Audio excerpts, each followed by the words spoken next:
So, wow, this is the energy of good luck, mga kapiksi. And this is your energy, no? Another fire sign energy, Aries, Leo, Sagittarius. Pero ito'y swerte, guys. Energy ng swerte, good luck, good fortune. So, nasa inyo yung energy ng swerte at saka nasa inyo yung energy ng tagumpay. This is your own energy. So, parang sinasabi dito, guys, na sa inyo nakasalalay yung swerte at sa inyo din nakasalalay yung tagumpay sa buhay nyo. Ikaw ang swerte sa buhay mo. Ikaw ang tagumpay sa buhay mo. Ikaw ang susi ng swerte at tagumpay sa buhay mo. Okay?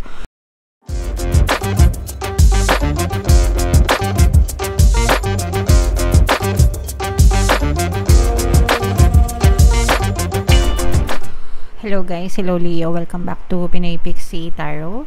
Ang pamagat ng episode natin for tonight is second half kapalaran for 2024, July to December, para sa Leo, Sun, Moon, Rising, Sign, and Venus. General reading lang guys, pwede mag-resonate, pwedeng hindi, pwedeng positive, pwedeng negative. Unahin natin tong deck guys, tingnan natin yung mga mensahe sa inyo ng inyong mga gabay. We have spiritual maturity guys. This will not resonate with all, pero sa mga nakaka-resonate mga kapiksi, ibig sabihin nito nagkakaroon kayo ng spiritual growth, spiritual awakening, ganyan. Nagiging interesado kayo sa mga spiritual na aspeto ng inyong pamumuhay, nagiging curious kayo, ganyan-ganyan, marami kayong tanong, marami kayong gustong alamin, and that's fine mga kapiksi, no? That's because naturally drawn tayo dyan guys, kasi we are all spiritual beings in a human form. Okay? So, okay lang yan mga kapiksi. And if meron kayong mga tanong, magsaliksik lang kayo until you find the answers that you need. Another message guys is luminosity. So, ibig sabihin nito guys, unti-unti nang magliliwanag yung inyong mga kabuhayan, no? Unti-unti nang sumisilay si Haring Araw sa buhay nyo. Ibig sabihin, nalalampasan nyo yung mga dark clouds na hawi na sila. Yung mga problema nyo, yung mga dark moments ng buhay nyo, yung mga pagsubok, challenges, ganyan. So, nalalampasan nyo na siya, mga kapiksi, and that's a good thing para sa inyo, guys. Okay? Another message, Leo, we have boundaries, no? So, for some of you guys, matuto kayo mag-set ng boundaries, limitation. Sabi ko nga, guys, okay lang tumulong, walang masama, no? Tumulong, magbigay ng tulong, 'di ba? Pero kailangan meron ding boundaries. Kailangan fini-filter nyo din yung mga taong tinutulungan nyo, because we can only give enough mga kapiksi. Hindi natin kayang tulungan lahat ng tao, 'di ba? Wala tayong ganong kapasidad. Mga kapiksi, okay? And there are times na merong mga abusado and merong mga mapagsamantala, and sometimes kapag tumulong ka or hindi, ikaw yung masama, di ba? So make sure na tinutulungan natin yung mga taong deserve sa buhay, okay? And para hindi rin tayo abusuhin ng ibang tao guys. So kailangan nyo rin protektahan yung sarili nyo. Sometimes it's okay to say no. Alright? Another message guys is emotional freedom. So you have to free yourself from negative emotions, anger, hatred, grudges, mga resentment, guilt, no? Lahat na ng mga negative na emotions na nararamdaman nyo, kailangan nyong alisin sa puso nyo para gumaan yung buhay nyo. Yung mga negative emotions na yan guys, yan yung nagsisilbing balakid, no? Sa buhay nyo, kaya hindi kayo mapayapa. Ibig sabihin nega. Lahat ng nega na emosyon. So, wag kayong matrigger, alisin nyo yan para gumaan yung buhay nyo, Leo.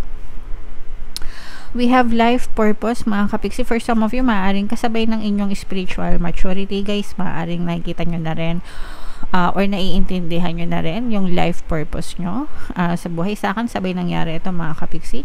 Pero nakikita nyo na for some of you na parang unti-unti nyo na rin nadidiscover yung purpose nyo sa buhay. Sometimes meron kayong mga gustong gawin na hindi nyo naman ginagawa dati, hindi nyo naiintindihan kung bakit, pero ngayon nagkakaroon na kayo ng realization kung bakit nangyayari yun, mga kapiksi. Okay?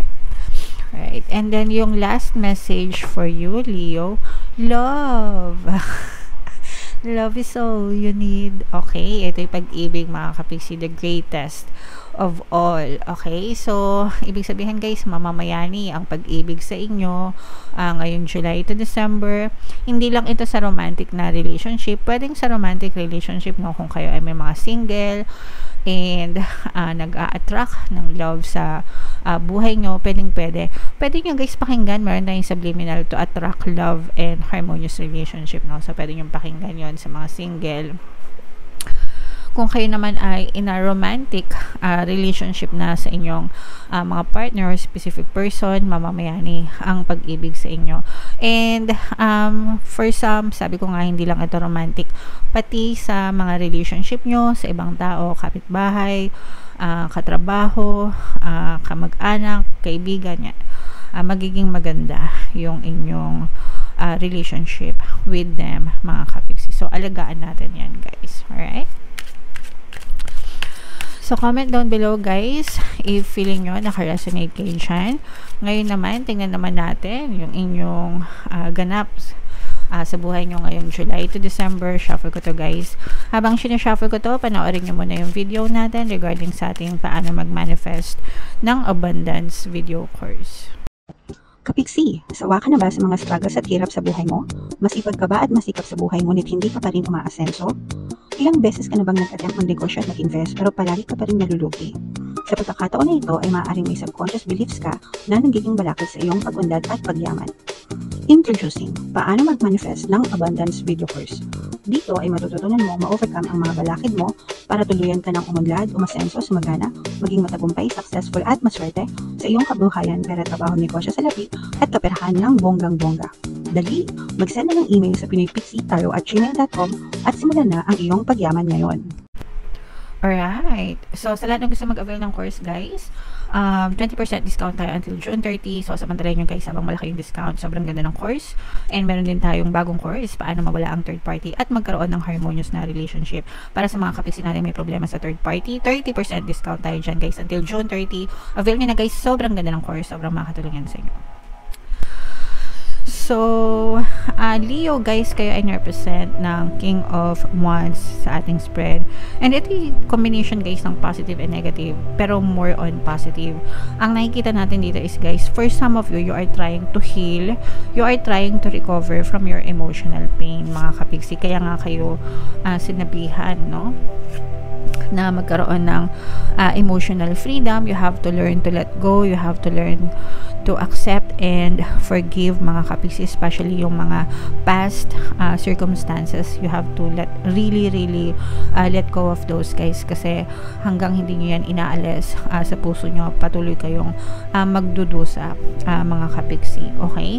Normal lang na magkaroon tayo ng peklat, no, kapag tayo ay nasugatan. Ang importante guys is you focus on your healing, mga kapiksi. So sa channel natin guys, meron tayong self-love and Ho'oponopono subliminal guys. Pakinggan nyo yun para makatulong sa inyong healing, mga kapiksi.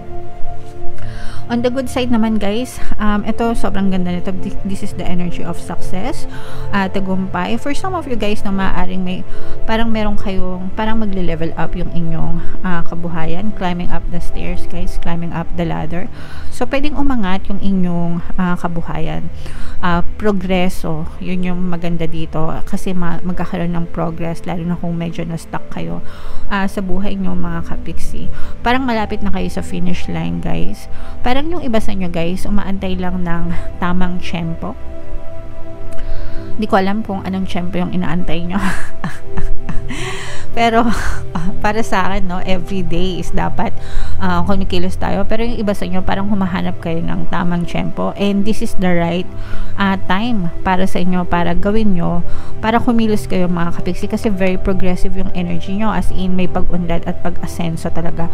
So, wag nyong sayangan yung everyday na nabubuhay kayo, no? Everyday na humihinga kayo, everyday na bumabangon at gumigising kayo. Wag nyong sayangan, mga kapiksi. Gamitin nyo ito para i-utilize nyo yung oras na yon para matupad yung dreams nyo, one step closer to your dreams every day, diba? Excuse me. Importante, wag tayong magmadali guys. Ang importante is nagkakaroon tayo ng progress one step at a time. Kapag ka naglalakad ka, di ba? Mahaba yung lalakarin mo. Basta humahakbang ka, makakarating ka sa papuntahan mo. Pero kapag tumigil ka, di ba? Pag napapagod ka, pwede ka magpahinga. Pero wag kang titigil for life or yung mag-give up. Kasi pag nag-give up ka, game over na, di ba? So, very progressive naman yung inyong buhay. For some of you guys, maaring parang ano to, no? Progress papunta sa mga pangarap mo, mga kapiksi. At saka sabi ko nga, no? Magle-level up, may chance na mag-level up yung inyong kabuhayan. For some of you guys, maaring may mga bagong tao kayong makikilala, no? So, parang lalaki yung circle of life nyo, mga kapiksi. Baka may mga makilala kayo, baka mahilig kayo lumabas, mag-party, ganyan. Yeah, party people. Mahilig kayo mag-party, ganyan, labas-labas. So, for some of you, maaring makatulong yan, no? Kasi baka may mga matutunan kayo sa kanila. Yung network mo, social network mo, parang nag-e-expand, no? Lumalawak. And sometimes, nakakatulong yung maraming connection, mga kapiksi, para sa ikauunlad ng buhay. So, wow, this is the energy of good luck, mga kapiksi. And this is your energy, no? Another fire sign energy, Aries, Leo, Sagittarius. Pero ito yung swerte, guys. Energy ng swerte, good luck, good fortune. So, nasa inyo yung energy ng swerte at saka nasa inyo yung energy ng tagumpay. This is your own energy. So, parang sinasabi dito, guys, na sa inyo nakasalalay yung swerte at sa inyo din nakasalalay yung tagumpay sa buhay nyo. Ikaw ang swerte sa buhay mo. Ikaw ang tagumpay sa buhay mo. Ikaw ang susi ng swerte at tagumpay sa buhay mo. Okay? So, ang ganda ng title natin. Meron na.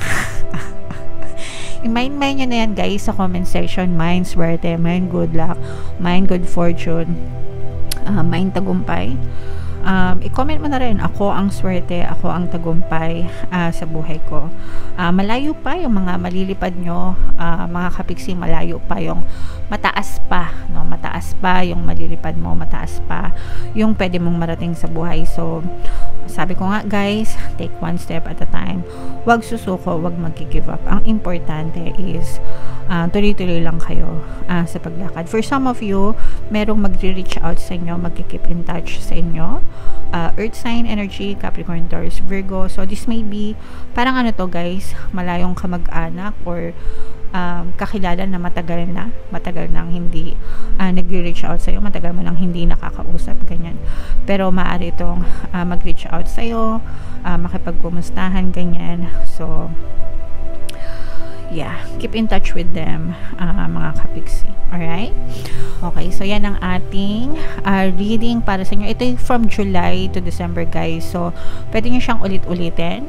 6 months, tapos ibangga nyo dun sa mga monthly readings nyo from July to December para ma-refresh sa inyo yung mga magagandang energy. So, ito, guys, i-mind nyo na yan. Mind, swerte, mind tagumpay, mind pag-angat ng buhay. Yan. Kasi yan talaga yung nakikita natin good energies para sa inyo ngayong second half ng 2024. Okay? So, comment down below, guys, if naka-resonate kayo. Ito yung ating mga pampaswerte subliminal, guys. Pakinggan nyo para makatulong sa inyo. And ito naman yung ating success stories ng paano mag-manifest ng abundance video course. Click here to subscribe, guys, and click here to join our membership program. Thank you for liking, sharing, and subscribing. See you again next time. I love you all, guys. Have a nice day. Bye-bye.